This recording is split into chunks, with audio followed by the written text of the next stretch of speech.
Estamos ya en el café de Diario 55 con el profesor, el docente.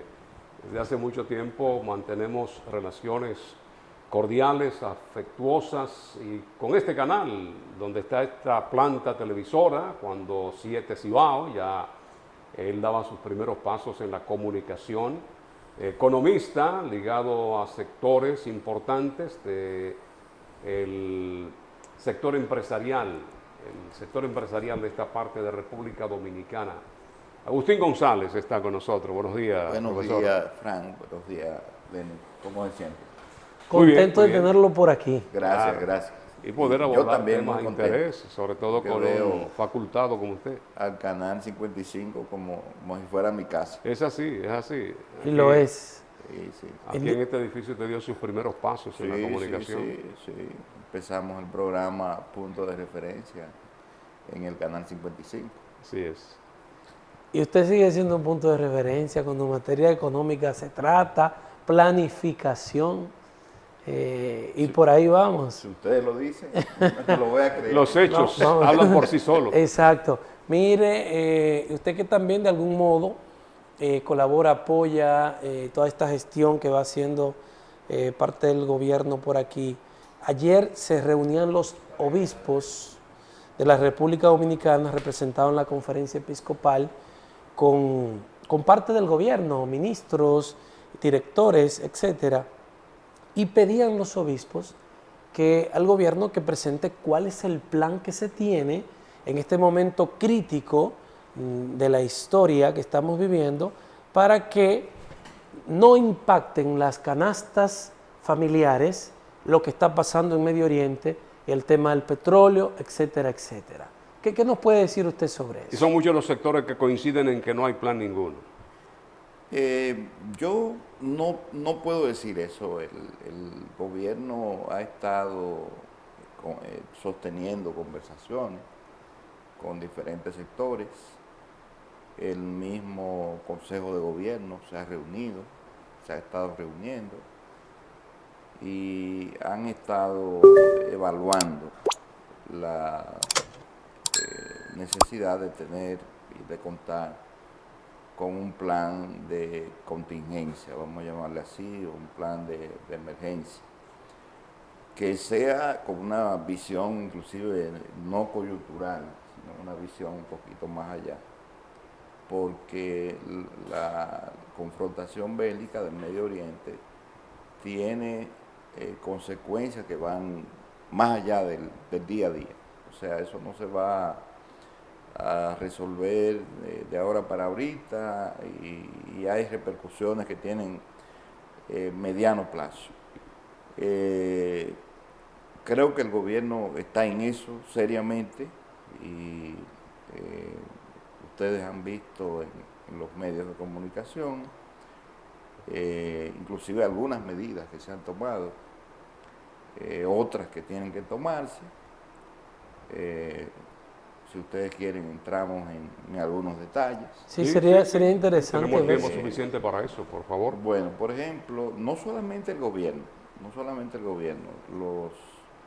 algunos sectores empresariales, por ejemplo, han estado planteando medidas muy concretas.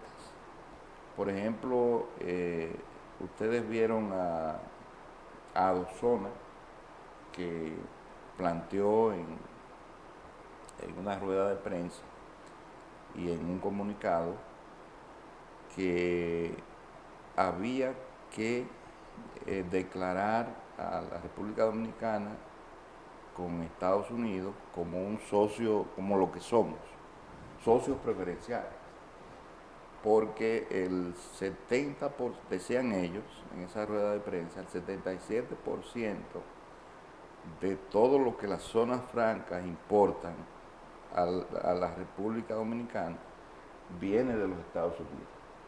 Pero el 64% de todo lo que exportan va a Estados Unidos. Pero no solamente eso, Zona Franca genera 200.000 empleos formales a la República Dominicana. Zona Franca también es digamos, viene siendo lo que se llama el famoso nearshoring. Nearshoring es un socio que está cercano. Cercano, sí. Y también es un friendshoring, porque el friendshoring es el que actúa en función de lo que Estados Unidos quiere. Ese es el friendshoring. Entonces, Zona Franca reclama eso, que se le aplique cero arancel a todo lo que ustedes saben que se está aplicando, inclusive de manera ilegal, 10% a la Zona Franca. Que hubo una decisión de un tribunal de Estados Unidos. De la Corte Suprema. Correcto. De los Estados Unidos. Y se está reclamando inclusive la devolución de impuestos del año pasado porque se aplicó ese 10%. Claro. Y la misma Dozona dijo que por la aplicación de ese 10%, los exportadores dominicanos pagaron alrededor de $400,000 a los Estados Unidos. Perdón, de 400 millones de dólares a los Estados Unidos. Entonces, ellos reclaman a Dozona el 0% de arancel. El gobierno tiene que intervenir en eso para lograrlo. Y eso depende de nosotros, eso no depende de allá. Depende de los dos, porque son países que están sometidos a un acuerdo. Y debe haber una solicitud. Debe haber una solicitud. Una solicitud debe formal. Haber una gestión. Claro. Lo que los abogados, no sé si alguno de ustedes es abogado, lo que los abogados llaman una due diligence, ¿verdad? O sea, tiene que haber una gestión concreta para lograr eso. Entonces, por un lado eso, que está reclamando a Dozona. Fran hablaba de la decisión de la Corte Suprema de los Estados Unidos que decidió que ese paquete arancelario que Donald Trump empezó a aplicar fue declarado ilegal. Esa devolución de impuestos debe también reclamarse, sería parte de esa due diligence. Hoy, en el día de hoy, Trump, o ayer, señaló que lo mejor que los países pueden hacer es no reclamar esos recursos. Parece que le tiene otras sanciones en caso de que reclame la devolución de esos impuestos pagados. Bueno, eso por un lado. El gobierno, ustedes saben que dispuso también un subsidio a los fertilizantes y la urea, que son materia prima fundamental en la producción agropecuaria. Fue una medida concreta que adoptó el gobierno. También la racionalización en el uso de combustibles a nivel de todos los organismos del Estado fue una medida que adoptó el gobierno. Faltan otras muchas medidas que tienen que ver ya con la parte fiscal. Ustedes saben que hay un paquete de exoneraciones, de incentivos, de exenciones y el tema delicado de la evasión tanto del ITEVIS como de la evasión de otros, inclusive impuestos sobre la renta de personas físicas y de personas morales, que no es una reforma fiscal, sino simplemente aplicar leyes que están establecidas. O sea, una evasión es una evasión. Claro. Entonces lo único que el gobierno tiene que hacer es evitarla mediante los mecanismos de recaudación, de eficiencia fiscal, rescatar esos impuestos. Parece que se le hace un poquito complejo porque desde hace mucho tiempo se está hablando de esa evasión y aquí tenemos más de un 50% de un sector informal que ese tampoco reporta. No reporta. Y en el caso de las MIPYMES, la Confederación de Pequeñas y Medianas Empresas, la CODOPYME, inclusive ha planteado una serie de medidas que debe adoptar el gobierno para formalizarse, para ellos formalizarse. Por ejemplo, ellos reclaman el famoso monotributo, un solo tributo, porque hay una cantidad enorme de tributos. Claro. Y los MIPYMES lo que sucede es que se amedrentan cuando ven la cantidad de, los que no están formalizados, cuando ven la cantidad de impuestos que hay, se amedrentan, se asustan, como el famoso anticipo, por ejemplo, o el odioso anticipo. Entonces ellos plantean que debe aplicarse para las MIPYMES un monotributo, un solo impuesto. Eso existe en varios países. En varios países de Latinoamérica existe el monotributo. Pero otra cosa que ellos exigen para simplificar el proceso de formalización es la ventanilla única. O sea, vamos a llenar un solo formulario. Y eso no existe, pues eso se supone que... No existe todavía, no existe. Vamos a llenar un solo formulario y que sea sencillo de llenar y que cualquiera lo pueda completar. Bueno, préstamos preferenciales, o sea, una empresa grande le dan financiamiento a un 9, a un 10, a un 11, 12. A una MIPYME se lo dan a un 15, a un 16, por los cálculos de riesgo, ¿verdad?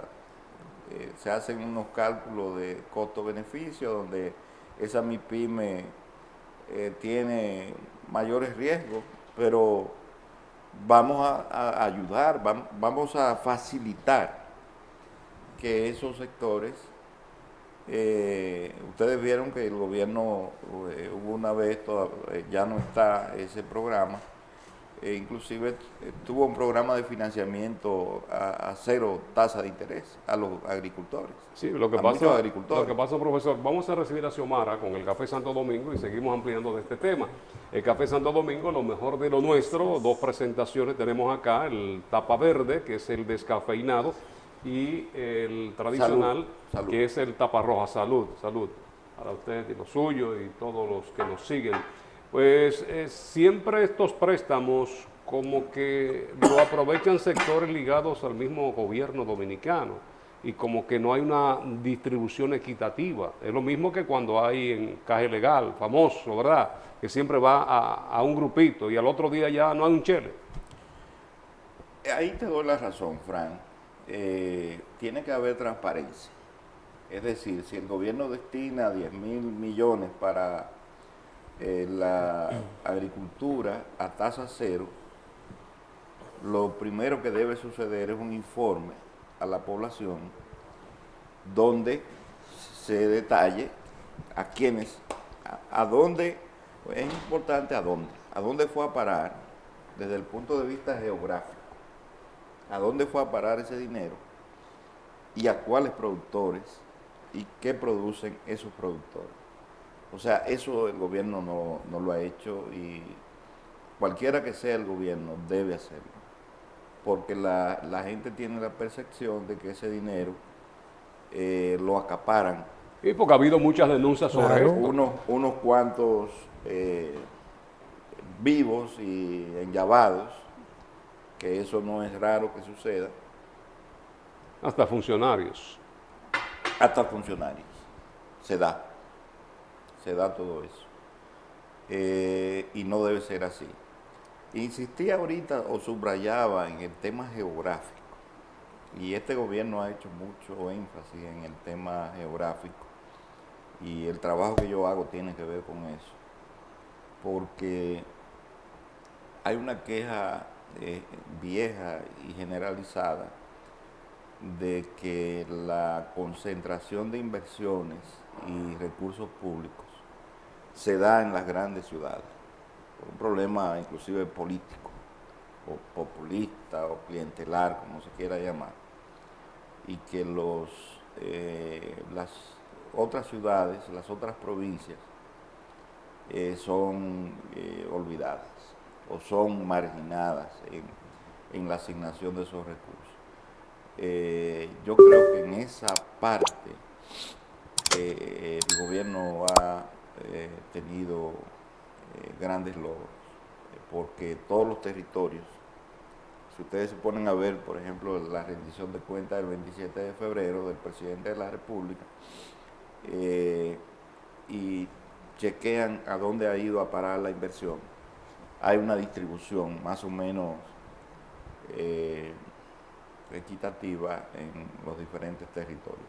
Hemos visto que todo ahora se concentra en la guerra de Irán, Israel, Estados Unidos, pero parece ser que la crisis la tenemos desde hace tiempo, Agustín, y hemos observado cómo el gobierno está en estos momentos tomando una serie de decisiones. Los combustibles, en una oportunidad se habló de que de 85 a 115 dólares el barril no se iba a tocar, sin embargo ha sido así, ha bajado menos de los 85 y el gobierno mantiene todavía un combustible alto, podríamos llamarlo, en comparación con otros países. Esto de los subsidios que el gobierno hace constante referencia toda la semana, sabemos los beneficios que tienen. Hablaba un representante de Anadegas de que más de 100 pesos por galón de combustible ganaba el gobierno a través de los impuestos. Sin embargo, de ahí saca el subsidio, que podría ser quizás 5% de esos beneficios. Hay sectores los cuales ya han anunciado que tienen que sincerarse el gobierno dominicano con estos precios. El sector transporte parece que no aguanta y que va a aumentar. ¿Hasta dónde podría llegar esta crisis? Porque dicen los sectores de oposición que no hay un plan y que esto podría agravarse en los próximos días. Uno de los temas principales que el gobierno debe encarar es el de los combustibles. El que está echando un galón de gasolina está echando impuestos, está pagando impuestos en cada galón, muchos impuestos. Recuerden que antes de la guerra el petróleo andaba por los 60, 65 dólares el barril. En el día de hoy chequeé la prensa y el West Texas anda por alrededor de 93. El de referencia. El de referencia, el West Texas.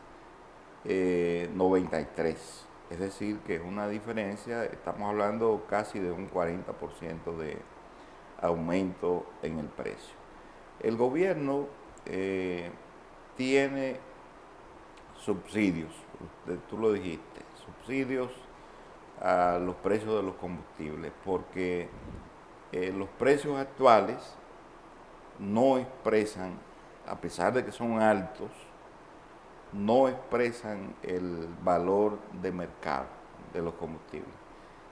Pero todo lo que tiene que ver con petróleo, con combustible, hay que revisarlo cuidadosamente, transparentarlo y eliminar, por ejemplo, nosotros somos subsidiados, el precio que nosotros consumimos, pero la Barrigold es subsidiada, el combustible que consume la Barrigold es subsidiado, el combustible que consumen otras grandes empresas privadas es subsidiado. Entonces, eso no puede ser. Eso no puede ser. O sea, aquí tiene que crearse un mercado donde choferes públicos, bueno, vamos a subsidiarlo. Pero el dueño de una Range Rover no necesita subsidio. Barrigold no necesita subsidio, porque Barrigold produce oro Y en términos generales, aunque el oro tiene precios que están oscilantes, pero ahora mismo está en 4.700 la onza Troy. Y el porcentaje de los beneficios del Estado y las empresas No varía, no. no varía. O sea, independientemente de que el precio suba, que ha subido en términos proporcionales mucho, la Barrigol le sigue pagando al Estado lo mismo. Entonces, ¿por qué necesita esa empresa subsidio de combustible? E inclusive tiene negocios directos, importa directo, son importadores, muchos de ellos son importadores. Ahí en los subsidios también están los famosos dueños del país, los sindicatos de choferes, que manejan combustible subsidiado. Entonces, o sea, estamos incurriendo en lo que se llama un sacrificio fiscal o en un gasto fiscal, dinero que debiera ir a las arcas del Estado está yendo a parar a esas empresas, federaciones y asociaciones que realmente no necesitan subsidios. Agustín, ¿cómo se explica que hace unos años atrás este mismo gobierno podía mantener sin variación el precio de los combustibles mientras el barril de West Texas se mantenía entre 85 y 115 dólares y ahora no los puede mantener los precios sin variación? Mira, realmente el gobierno tiene presión fiscal por muchas vías, no solamente el caso de los combustibles. Aquí hay un gasto que es muy alto, y ustedes lo saben, que es el gasto social.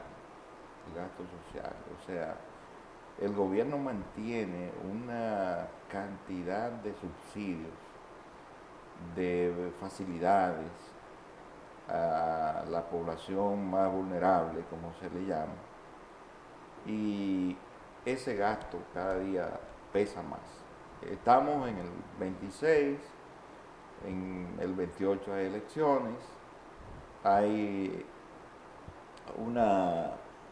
el gobierno mantiene a una población de más de 2 millones de dominicanos con esas facilidades, con esos subsidios, con esas tarjetas. Hay como 10 tipos de tarjetas dirigidas a esa población. Y el gobierno no puede disminuir eso, porque pierde favorabilidad, pierde popularidad, pierde apoyo y en definitiva para los partidos, para los presidentes, la continuidad es un objetivo fundamental. Lo que dicen los representantes de la oposición es que no es tanto el peso del gasto social, sino el peso del gasto corriente. Se está hablando de que el gran peso no es por las tarjetas, sino por cómo ha inflado este gobierno la nómina pública y los gastos que implica esa nómina. El gasto social, hay dos gastos para que nos entendamos. El gasto de capital, que ronda alrededor del 12% del presupuesto nacional. El gasto de capital son las obras, las inversiones, lo que le llaman la inversión pública, y el gasto corriente. El gasto social es parte del gasto corriente, o sea que está junto con la nómina. En la nómina también, o en ese gasto corriente, están las dietas, están los viajes, están los combustibles, los gastos de representación. El gasto corriente es un barril sin fondo. Es el barril sin fondo. Porque no es un gasto reproductivo, no es un gasto que produce, se regenera. Es una crítica muy fuerte que se le hace a este gobierno y también a los dos gobiernos anteriores, que ese gasto corriente ha venido siendo creciente y el gasto de capital decreciente.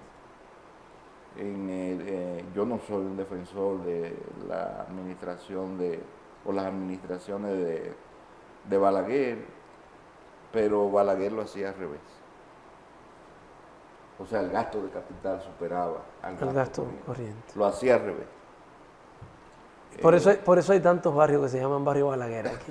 No, y mucha gente todavía que recuerda a Balaguer, porque, Claro. mire, en los últimos 2 años, usted que maneja estadística, de 500.000 que eran los empleados públicos, los que estaban en nómina, aumentó a 700.000. Anda por ahí. Por los Y 700.000. se habla de 60.000 y tantos pensionados. Antes pensionaba con 8, 10, ahora es ya con Cientos de miles. cientos de pesos, cientos de miles de pesos. Y entonces cae mal que una persona desvinculada por un tema del Acuario Nacional sea pensionada con 90.000 pesos, entre otros.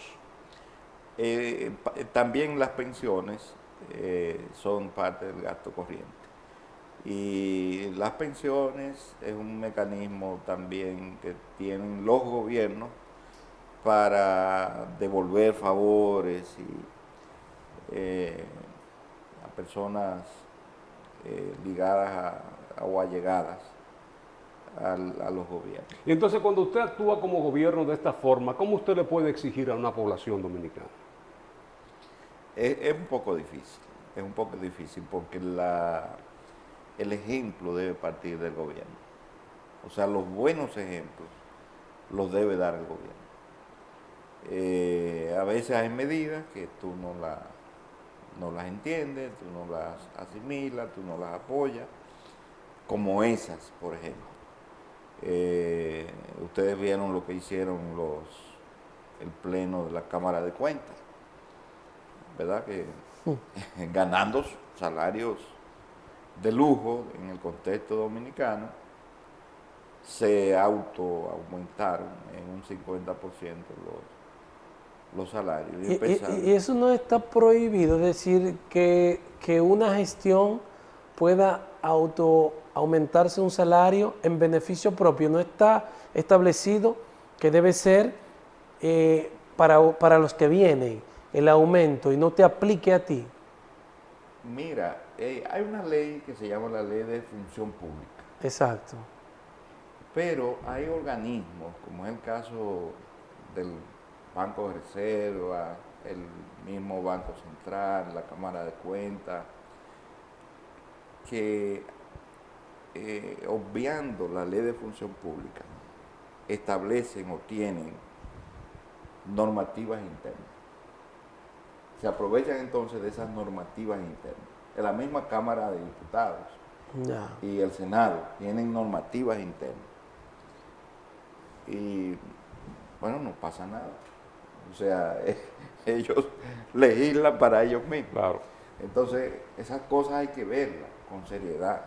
O sea, el país no se puede permitir la existencia de varios gobiernos a la vez, o gobiernitos aislados a la vez. Y la aplicación de las leyes. Agustín, quisiera volver sobre un tema que usted abordaba antes de irnos al primer corte del espacio, el tema de la evasión. Usted lo presentaba como una medida necesaria para ayudar con el tema de la crisis. Pero al menos que nosotros recordemos, no hemos visto un plan para reducir la evasión por parte de este gobierno. ¿Qué se está haciendo o qué van a hacer para reducir esa evasión? Mira, el ministro de Hacienda y Economía se ha estado reuniendo con cada sector. Y el ministro de Hacienda y Economía sabe cómo opera cada sector y cuáles debilidades en materia impositiva tiene cada sector. Como dijo Miguel Coco cuando fue director de aduanas en uno de los gobiernos del PLD, en el Gran Almirante, empezó su conferencia diciendo, yo tengo el expediente de cada uno. Yo tengo el expediente de cada uno.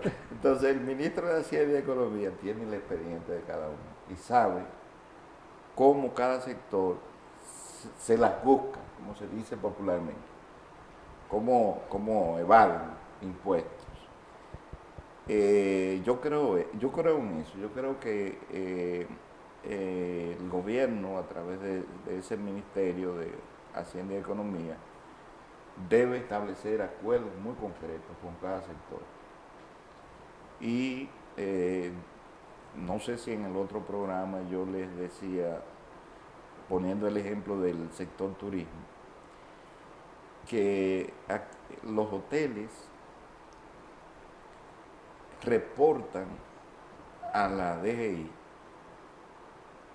impuestos del ITEVIS por $105 la habitación. Pero si tú vas a poner un ejemplo a Hard Rock en Punta Cana, Hard Rock te va a cobrar mínimo 400, 500, 600 dólares la habitación, pero él paga impuestos, él paga ITEVIS por 105. Eso es evasión. Ese es un ejemplo claro de evasión. Entonces, si tú te reúnes con azonadores como gobierno, tú tienes que decir, acordar con azonadores que tú no vas a pagar ITEVIS por 105, sino por 200. Pero entonces eso mismo, Agustín, porque si se conoce, si se tienen los expedientes a mano, porque si se conoce qué es lo que hay que hacer y cuáles son y cómo cada sector evade, ¿por qué no se está haciendo? Porque aquí estamos hablando con verbos en sentido de futuro. Exacto. Lo que hay que hacer, exacto, lo que se debería, opciones, ¿por qué no se hace? Lo que la gente quiere ver, Lenny, es que de cada reunión con esos sectores que se están haciendo, esas reuniones, salga al país publicado cuál fue el acuerdo. Pero que el acuerdo es al revés, el acuerdo es qué el gobierno va a hacer para que ellos no suban los precios. Con cada uno que se han reunido no ha habido una información que hable de sacrificios de esos sectores. Eso es lo que pasa. El gobierno va a asumir, el incentivo se va a incrementar, ahora se va a subsidiar tal cosa, pero no se ha visto ningún acuerdo, porque un acuerdo de dos partes tienen que ceder los dos. Claro. Otra cosa con turismo y zona franca es que son sectores que han disfrutado por largo tiempo de exención de impuestos sobre la renta. La empresa que está fuera de esos dos sectores pagan 27% de impuestos sobre la renta. Bueno, pero zona franca, empiézame a pagar 5%. Turismo, empiézame a pagar 5%. Y esos son capitales que la mayoría son extranjeros, ¿eh? Exactamente. Esos capitales. Esos capitales son la mayoría extranjeros. Entonces, esos son los acuerdos que deben salir a luz pública al otro día de una reunión con esos sectores. Eso falta. Y tú tienes toda la razón. Ahí es viable la reducción del ITEVIS como una medida que incentive la evasión. Bueno, en muchos países se ha aplicado la reducción y ha aumentado la recaudación. Porque al tú bajar los impuestos, lo que está es incentivando al contribuyente a que pague. Los colegios, por ejemplo, las asociaciones de colegios se quejan de moratoria en el pago. Pero es que las tarifas son muy altas. Si tú le bajas un poco las tarifas, las acomodas, la gente te va a pagar con mucha más facilidad. Es decir, que hay muchas medidas que pueden redundar finalmente en el aumento de las recaudaciones, como estas que estamos hablando, que son muy sencillas de aplicar, muy sencillas. Zona Franca está pidiendo arancel cero. Sí, pero cuando nos bajen ese arancel a cero, entonces nosotros vamos a contribuir al Estado con un 3, con un 5% de impuestos sobre la renta. ¿Hay algún tipo de O sea, regulación? el sacrificio, lo que tú llamas el sacrificio fiscal Exacto. de ellos. ¿Hay algún tipo de control de regulación, Agustín, a empresas que se mudan a zona franca buscando precisamente esos beneficios? Que sea algún tipo. De regulación. Bueno, hay unas leyes establecidas, Zona Franca tiene su ley. Y los empresarios en un mercado, en un sistema de libre mercado se pueden pasar de un sector a otro. Ellos no tienen ninguna restricción. También está la ley de fronteriza, de incentivo fronterizo. La frontera nosotros la tenemos cerquita porque Montecristi empieza después de Jaibón. Entonces, si tú te ubicas ahí, ya tú estás en la frontera y gozas entonces de los incentivos. Hay muchas empresas de los incentivos que de Jaibón a San Fernando tú te coges una hora rodando a San Fernando de Montecristi. De Jaibón a Montecristi. Bueno, el pueblo que le sigue, que ya es de Montecristi, es Atillo. Sí. Atillo. Tú pones tu empresa en Atillo y ya tú gozas de la ley de incentivos fronterizos. Que hubo un tema, recordamos y hay nosotros. Como 70 kilómetros Exacto. de Atillo a San Fernando. Que hubo un tema con los refresqueros, precisamente por eso. Sí. Bueno, los refresqueros están en Santiago Rodríguez y realmente Santiago Rodríguez lo declararon parte de la frontera. Lo declararon. El que está reclamando es Valverde. Sí, que también se ha incluido. No, y otras empresas. Estábamos entonces en Navarrete. Otras empresas de gaseosa que no pueden poner en el mercado el mismo precio que ellos, precisamente por los beneficios que obtienen. Exacto. Esas son de las... Y debería ser así, ilimitado en el tiempo. No debería ser por un periodo. La ley establece plazos. Plazos, sí. Plazos, sí. Lo que pasa es que vencidos los plazos, los empresarios se la buscan. Los empresarios saben cómo maniobrar eso. ¿Tienen la misma facilidad los inversionistas, empresarios dominicanos que los mismos extranjeros? Porque hay una serie de condiciones que facilita esa inversión extranjera y sin embargo lo pone quizá en una competencia no muy leal, no muy agradable con el que quiere invertir recursos en su propio país. Bueno, el hecho ya de por sí de que tú disfrutes de la ley de zona franca, ya eso te da privilegios. O que tú disfrutes de la ley de incentivos turísticos, ya eso te da privilegios. Y en el caso de la ley de incentivos fronterizos, lo que están haciendo los empresarios es teniendo la duplicidad, o sea, inversiones que no están amparadas e inversiones que sí están amparadas. Y en algunos casos se dice que reportan una factura mayor por allí y una menor por aquí. La doble contabilidad. La doble contabilidad. Teníamos proyecciones interesantes y nos colocaban, por decirlo así, con ciertas esperanzas satisfactorias en cuanto a recuperar ese porcentaje que pudimos tener en alguna ocasión y que nos colocaban entre los punteros en América Latina de las economías que más crecían. Se hizo una proyección a principio de año, ya se va reduciendo la misma, Agustín. Sí.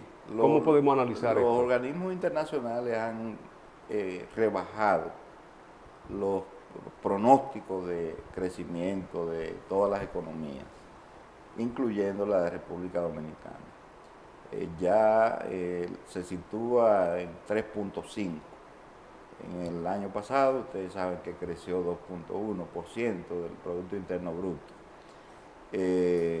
Esos pronósticos podrían nuevamente ser revisados dependiendo de lo que pase en el Medio Oriente. Trump, el día de hoy sale en la prensa que en vez de atacar a Irán, vencido el plazo del alto al fuego, lo echó para atrás diciendo que va a dar tiempo a que la negociación se dé, para tener más tiempo para eso. Pero han ocurrido algunas contradicciones. No todo en economía va en línea recta. Por ejemplo, las remesas han aumentado en el primer trimestre del año. Curioso. El turismo ha aumentado en los primeros 3 meses del año. La inversión extranjera directa ha aumentado. O sea, noticias favorables combinadas con noticias desfavorables. Ustedes han visto la apreciación del peso, Sí. ¿verdad? Pero lo que la gente no toma en cuenta es que en los primeros 3 meses del año, con la apreciación del peso, el dominicano que está en Estados Unidos está recibiendo lo que se llama el IRS, o sea, la devolución de impuestos por parte del IRS en Estados Unidos. Es un efecto. Y Sí. entonces eso implica que va a mandar más dinero a República Dominicana. Y así están ocurriendo cosas que hoy sale también en la prensa que DGI aumentó las recaudaciones con respecto al periodo anterior. Cosa que uno dice, bueno, pero este gobierno tiene demasiado suerte, porque están ocurriendo cosas que son positivas. Y eso da un respiro para mitigar los efectos de la crisis que estamos viviendo. Mire brevemente, porque ya estamos en los minutos finales. Lamentablemente, hablarle a una empresa hoy día de aumentar o subir el salario como un tema cuesta arriba con todo lo que se está dando, pero ya se ha anunciado que la inflación a final de este año puede rondar los 5 puntos, entre 4 y 5 puntos. ¿Qué decirle a esa señora que nos está mirando, que tiene que extender el peso en su casa de familia, al padre de familia que es el proveedor? ¿Qué recomendación darle en estos días difíciles? Vamos a decirlo en términos populares: guardar pan para mayo y harina para abril. ¿Y cómo se expresa eso en el día a día? Hay que ser austero, hay que ser prudente en el gasto, procurar controlar el consumo, sobre todo ese consumo irracional que se da en muchos clientes y consumidores, controlar las tarjetas, el uso de las tarjetas de crédito, el famoso tarjetazo, que la gente tenga mucho cuidado con ese tipo de comportamiento, porque las cosas, a pesar de las noticias positivas que yo dije ahorita, las cosas pudieran empeorar. Bueno, gracias al profesor Agustín González por acompañarnos en esta mañana. Es economista, como escucharon, y ha estado conectado a instituciones del sector económico de esta parte de República Dominicana. Es el Café de Diario 55. En nombre de Lenis Tejada Betancourt, Adalberto de León en la producción general, Frank Rodríguez y todo lo que somos parte en las mañanas del 55, agradecemos su sintonía. Mañana después de la misa aquí nos reencontramos una vez más. Feliz resto de este miércoles.